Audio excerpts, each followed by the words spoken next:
अपना निश्चित मत बतलाया। क्या? तो पहला बिंदु यह है त्याग का कि यज्ञ, दान और तपस्या, यज्ञ, दान और तपस्या ये कार्य कभी नहीं छोड़ने चाहिए, जरूर करनी चाहिए। तो ये बात भगवान ने बतलाई।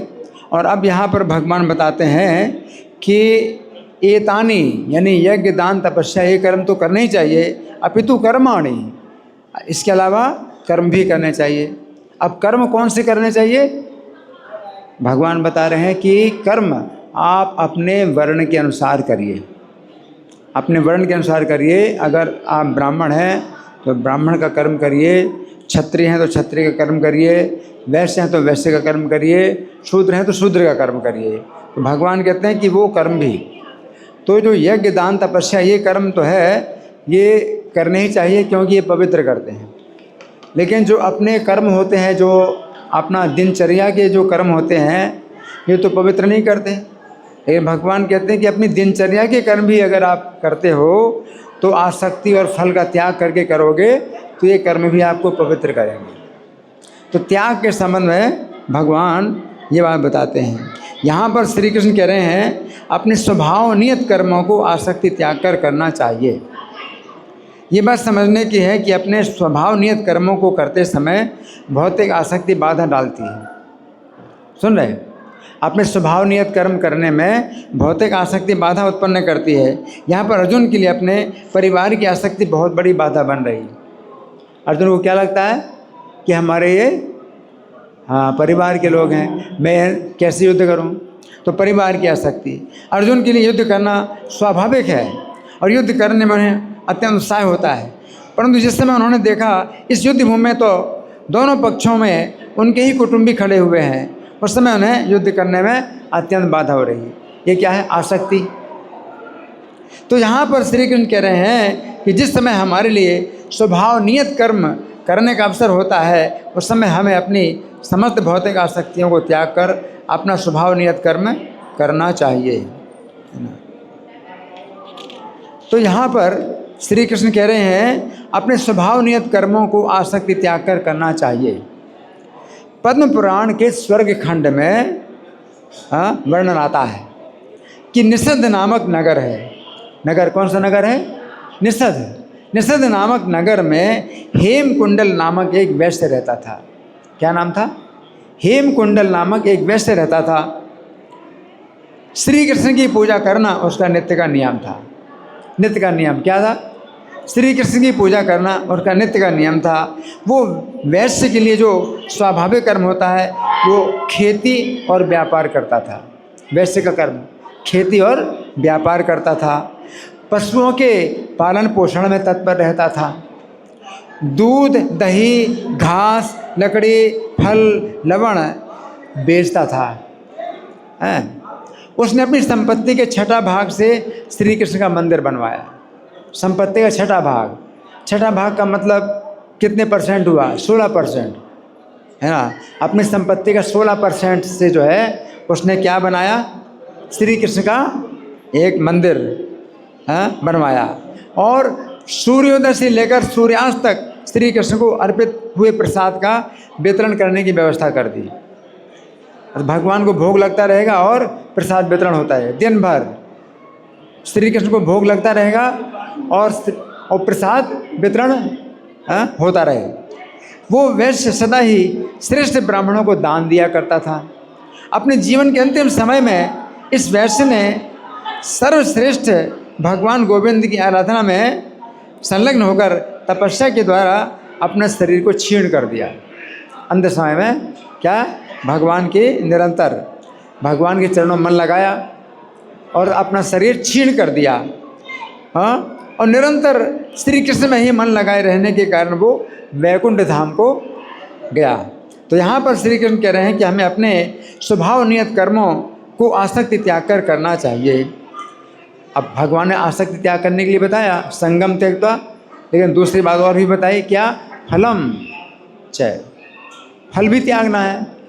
अब सुनिए, यहाँ पर श्री कृष्ण कह रहे हैं कि हमें अपने स्वभाव नियत कर्मों को करते हुए फल का भी त्याग करना चाहिए। तो गीता 2:51 में श्री कृष्ण कहते हैं कि जो व्यक्ति अपने कर्मों के फलों का त्याग करता है वो जन्म के बंधन से मुक्त होकर वैकुंठ की प्राप्ति करता है।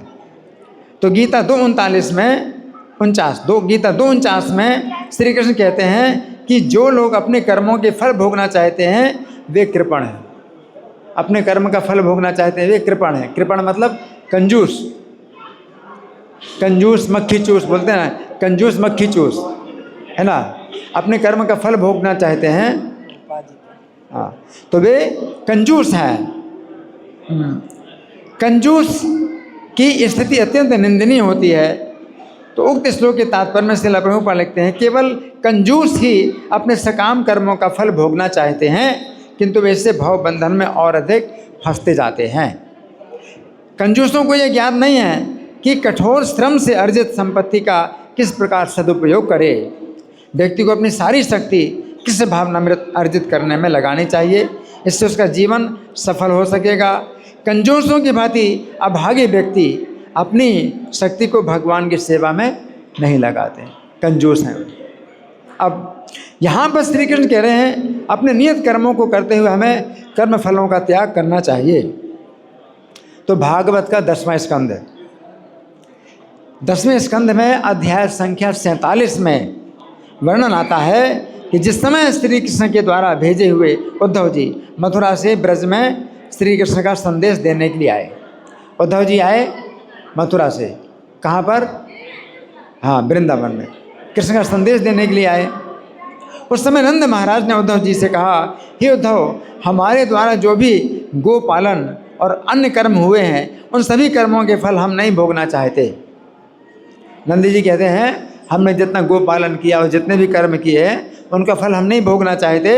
हम चाहते हैं कि उनके बदले में हमें श्री कृष्ण के प्रति आसक्ति प्राप्त हो। है, हमने जो जितना भी कर्म किया है, शुभ कर्म किया, दान किया, उसका फल हमें ये मिले। क्या फल मिले? श्री कृष्ण में आसक्ति, श्री कृष्ण में आसक्ति प्राप्त हो। तो ये बात समझने की है कि स्वभाव नियत कर्मों को करते हुए हमें भौतिक आसक्ति का तो त्याग करना चाहिए, परंतु उन कर्मों के फलों का त्याग करके श्री कृष्ण के प्रति आसक्ति प्राप्त करनी चाहिए। तो भौतिक आसक्ति छोड़ो, लेकिन श्री कृष्ण में आसक्ति प्राप्त करो, है ना। अब भगवान कहते हैं कि ये मेरा निश्चित और उत्तम मत है। भगवान ने क्या कहा? ये मेरा निश्चित और उत्तम मत है। तो यहाँ पर श्री कृष्ण कह रहे हैं ये उनका निश्चित मत है। निश्चित शब्द का अर्थ है ऐसी बात जिसमें कोई संदेह ना हो। भगवान कह रहे हैं निश्चित, इसका मतलब कोई संदेह नहीं है। तो ये समझने की बात है कि गीता में श्री कृष्ण ने अपना मत बतलाया है जो निश्चित है। क्या है? निश्चित है। ये मत बदलता नहीं है। श्री कृष्ण का ये मत अनादिकाल से चला आ रहा है। कब से? अनादिकाल से चला आ रहा है और अनंत काल तक चलता रहेगा। कब तक? अनंत काल तक चलता रहेगा। गीता 3 अध्याय में श्री कृष्ण कहते हैं कि जो लोग श्री कृष्ण के मत के अनुसार सदा आचरण करेंगे वे कर्मों के बंधन से छूट जाएंगे। क्या? कर्मों के बंधन से छूट जाएंगे अगर श्री कृष्ण के मत का पालन करेंगे। तो लोग क्या करते हैं, भाई हमारा मत तो ये है, आपका मत बताओ, अपना मत बताओ। इससे क्या होगा? कोई फायदा नहीं होगा। भगवान जो अपना मत देते हैं उसके अनुसार अगर कार्य करोगे तो कर्म बंधन छूट जाओगे, है ना। तो उक्त श्लोक के तात्पर्य में श्रील प्रभुपाद लिखते हैं भगवान कृष्ण का उपदेश समस्त वैदिक ज्ञान का सार है, अतः किसी अपवाद के बिना ये शाश्वत सत्य है। जिस प्रकार वेद शाश्वत हैं उसी प्रकार कृष्ण भावनामृत का ये सत्य भी शाश्वत है। व्यक्ति को चाहिए कि भगवान से ईर्ष्या किए बिना इस आदेश में दृढ़ विश्वास रखे। ईर्ष्या नहीं करना चाहिए। ईर्ष्या कैसी? अरे ये तो कृष्ण का मत है, भाई हमारा मत तो ये है। अब तुम्हारे मत का क्या महत्व है? हमारा मत, तुम्हारे मत का क्या महत्व है जहाँ कृष्ण का मत है ना। तो हमारा मत तो और तुम्हारा मत तो जहर है और कृष्ण का मत अमृत है ना। तो उसमें अपना मत भी घुसेड़ते हैं। तो ये क्या है? श्री कृष्ण से ईर्ष्या। और श्री कृष्ण से ईर्ष्या करते हैं तो ऐसे अनेक दार्शनिक हैं जो भगवत गीता पर टीका रचते हैं। किंतु श्री कृष्ण में कोई श्रद्धा नहीं रखते, वे कभी भी सकाम कर्मों के बंधन से मुक्त नहीं हो सकते हैं। किंतु एक सामान्य व्यक्ति भगवान के आदेशों में दृढ़ विश्वास करके कर्म बंधन से मुक्त हो जाता है। बड़े बड़े जो विद्वान हैं वो कर्म बंधन में फंसे हैं, अपना मत बताते हैं, और जो साधारण व्यक्ति है, अशिक्षित व्यक्ति है, कृष्ण ऐसा कहा और सीधे कृष्ण की बात माने तो कर्म बंधन छूट जाएगा, है ना। तो यहाँ पर श्री कृष्ण कह रहे हैं ये उनका निश्चित मत है। तो यहाँ पर श्री कृष्ण कह रहे हैं कि ये उनका उत्तम मत है। अब निश्चित मत और दूसरा उत्तम, उत्तम मत है। उत्तम शब्द का अर्थ क्या है? उत माने ऊपर और तम माने अंधकार। उत माने ऊपर और तम माने अंधकार। उत्तम शब्द का अर्थ हुआ अंधकार से ऊपर, अंधकार से ऊपर। तो यहाँ पर श्री कृष्ण कह रहे हैं उनका ये मत अंधकार से ऊपर है। ये बात समझने की है कि भौतिक जगत अज्ञान के अंधकार से भरा हुआ है। अतः इस भौतिक जगत में जितने भी मत बनाए जाते हैं वे अंधकार में ही बनाए जाते हैं, अंधकार में ही बनाए जाते हैं, और ऐसे मतों का कोई भी महत्व नहीं होता। यदि किसी स्थान पर अंधकार है, ऐसे अंधकार में किसी का मत है कि मैं अकेला हूँ, उस स्थान पर मेरे अलावा कोई नहीं है, कोई अन्य व्यक्ति अपना मत देता है, उस स्थान पर उसका कोई शत्रु है, तीसरा व्यक्ति अपना मत देता है, उस स्थान पर उसका कोई मित्र है, तो ऐसे सभी मत व्यर्थ हैं। अंधेरे में अपना अपना मत दे रहे हैं, कोई अर्थ नहीं, क्योंकि किसी अंधकार से भरे हुए स्थान में बिना प्रकाश के अपना मत देना व्यर्थ है। परंतु श्री कृष्ण का ये मत व्यर्थ नहीं है, क्योंकि श्री कृष्ण ही एकमात्र हैं जो अंधकार से ऊपर हैं। तो यहाँ पर श्री कृष्ण कह रहे हैं उनका मत उत्तम है। तो भगवान क्या कह रहे हैं? कर्तव्यानि इति मे पार्थ निश्चितम मतम उत्तमम। त्याग के संबंध में भगवान ने ये उत्तम मत बताया, निश्चित मत बताया। पहला तो ये कि यज्ञ दान तपस्या कर्म जो कभी कभी आ जाते हैं वो करने चाहिए, क्योंकि इससे हम पवित्र होंगे। लेकिन साथ साथ अपना जो स्वाभाविक कर्म है, आपका जो स्वभाव नियत कर्म है, जो आप दिनचर्या में करते हैं, तो उनको भी करो। तो किस प्रकार से करो कि भगवान को स्मरण करते हुए, आसक्ति का त्याग करके कर्तव्य की भावना से करो, है ना। तो इस तरह से क्या होगा, आप कर्म बंधन से छूट जाएंगे। धन्यवाद। ग्रंथराज श्रीमद् भगवद गीता की जय, श्रील प्रभुपाद की जय। हरे कृष्णा।